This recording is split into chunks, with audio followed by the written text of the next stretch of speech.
Hi everybody, this is the baseball head, the amazing, spectacular, terrific, the great one, the people's champion, your host, the HUD, and welcome back to the baseball head. I hope you like this video. Hit that subscribe button. Before we get into this video, I need you to do me a favor. I'm going to put in the link in the description of this video of the Prospect HUD. I'm trying to get that channel monetized completely. Right now, we need 80 subscribers to get to 1,000. That's the magic number that everybody knows. Once we get 1,000, the channel will be self-sustaining. And I can just do a video and you can just watch, and you don't have to send me any super thanks or anything like that. But go in there and watch. It's all about Mets prospects, the Met minor leagues, any kind of like minor trade. I'll post in there, talk about it. And it's all informational. It's all information you can find on the internet. And I don't give you any commentary, quite frankly.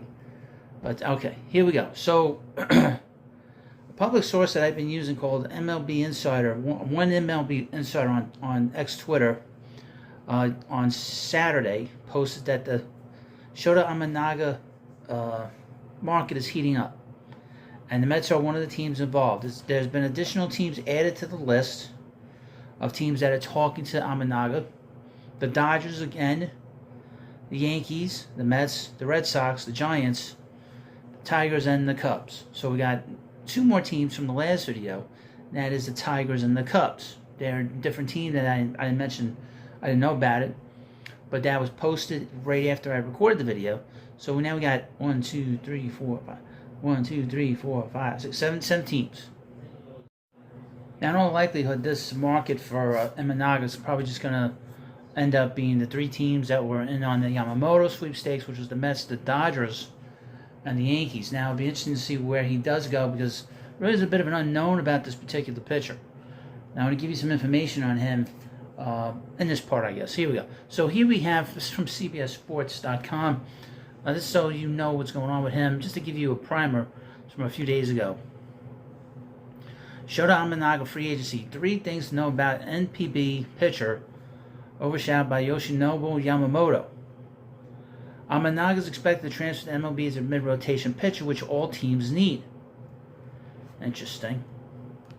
We'll just skip to the more important thing. He's 30 years old, so you know he's older than Yamamoto. He's the same age as Kodai Senga. Imanaga may lack Otani's star power, Yamamoto's accolades, and Suzuki's intrigue. That's Roki Suzuki. It's a 21-year-old flamethrower. But that doesn't mean he's some tomato can. Rather, he's a highly accomplished pitcher who scouts have tabbed as a rotation type in MLB. Across 8 seasons in NPB, the world's second best league, Imanaga amassed a 2.96 ERA and struck out more than 26% of the batters he faced. He even led the Central League in strikeouts last season. He made 2 All-Star games and he threw a no-hitter against the Hokkaido Nippon Ham Fighters in 2022. Imanaga has also represented Japan in international competition. Those who watched the World Baseball Classic final spring may recall seeing him strike out a pair in 2 innings of work against the American squad. Number 2, his intriguing profile. Despite Imanaga's strikeout tendencies in Japan, he's not going to blow anyone away with pure velocity on his side of the Pacific. His fastball averaged just 92 miles per hour last season, according to data obtained by CBS Sports. For reference, MLB lefties averaged 93.2 MLB miles per hour on their 4 seamers in 2023.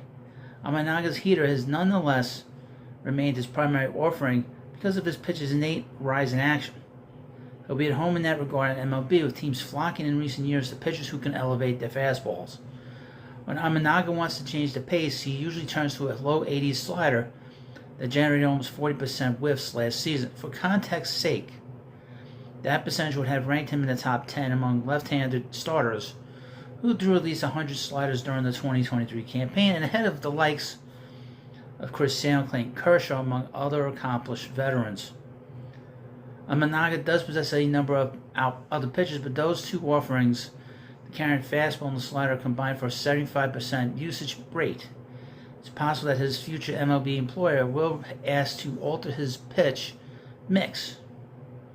A Imanaga splitter, for example, generated nearly 50% whiffs, despite being thrown fewer than 150 times across his 24 appearances in 2023.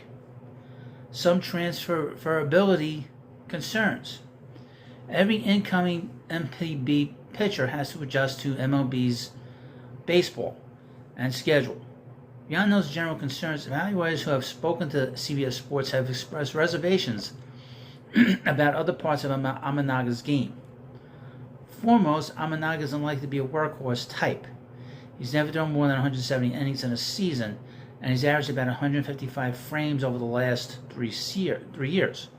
Yamamoto, working on the same schedule over the 3-year time frame, averaged 186 innings per pop. We will note that the New York Mets right-hander Kodai Senga delivered 166 innings in his rookie Major League Baseball season. That was despite having previously failed to reliably clear 150 innings in Japan. Senga's initial workload suggests that Imanaga isn't necessarily doomed to a relatively low innings count. Imanaga is also a big-time fly ball pitcher, with only 35% of his batted balls earning a ground ball classification. That rate would have landed Imanaga in the bottom 5 of the majors among qualifying pitchers, giving some scouts pause about how he may fit in a more hitter-friendly ballpark. Well, I know one team that has a pitcher-friendly ballpark. That's the New York Mets. Dodgers, too, for that matter, and the Giants. It shouldn't surprise anyone that there are some potential blemishes in Imanaga's game. After all, that's usually the case for mid-rotation starters. Otherwise, they wouldn't be labeled mid-rotation starters in the first place. So, let me know what you think about this video. Just give you a little information on him. And of course, he's left-handed. He's 30 years old. He's gonna get $100 million. I would expect a 5-year, $100 million contract. Now, before I end this video, I want to hope that you all have a very happy New Year. It's gonna be a crazy year. I'm just telling you right now. Not just so much with the Mets, but in the world. Stay safe out there. I want to thank you for always taking the time to watch my videos. It's really appreciated here. I read all the comments you send me. I try my best to write back to you if I can. I notice everybody that comes in. I notice everything. So, I appreciate the time you take to watch. You really have helped me and my family out. I can't tell you in enormous ways by just watching. And, of course, thank you for watching. I really appreciate it. Have a good New Year, and I'll see you later.